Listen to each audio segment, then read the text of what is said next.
We know how difficult it is. I grew up in a separating, divorcing family, high conflict, lots of struggles and fights.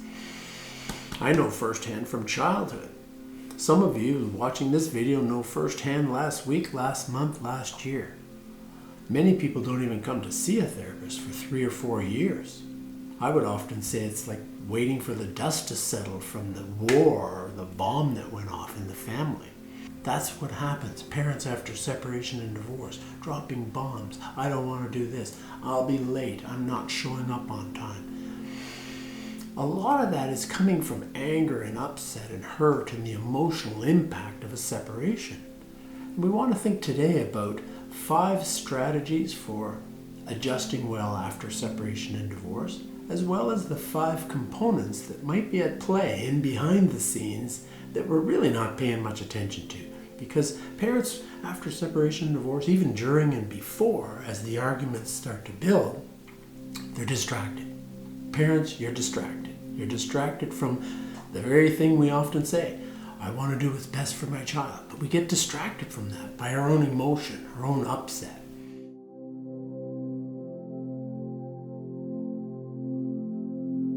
Reunification coaching, what does that entail? We've worked with hundreds and hundreds of people over the years, and there are concrete things you can do, starting off with not blaming you for making the decision to separate.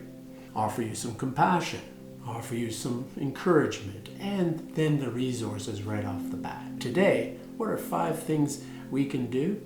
Assessment, getting to know you a little bit, letting you know what reunification coaching is looking like. It also involves cooperative parenting coaching, so ways that parents can now move away from the relationship they had before and move into a co-parenting relationship and a quality co-parent relationship. Every set of parents has a co-parent relationship. It's either better or worse. The Cooperative Parenting After Divorce book, Shielding Your Child from Conflict, suggests it's a tug of war.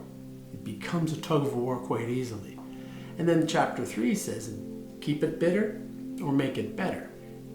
So you and I, depending on what we do, we can change the outcome. Half the outcome is directly related to the stressor, arguing, fighting, and not getting along and separating. Half of the outcome will be determined by how we adjust after. What do we do? What kind of resources do we grab onto? Think about a lot of things you've never done.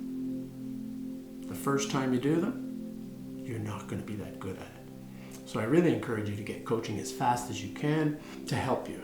The assessment process will be followed by looking to the treatment plan. What is the therapy plan? What is the coaching plan? We might have you or your children see a therapist as well.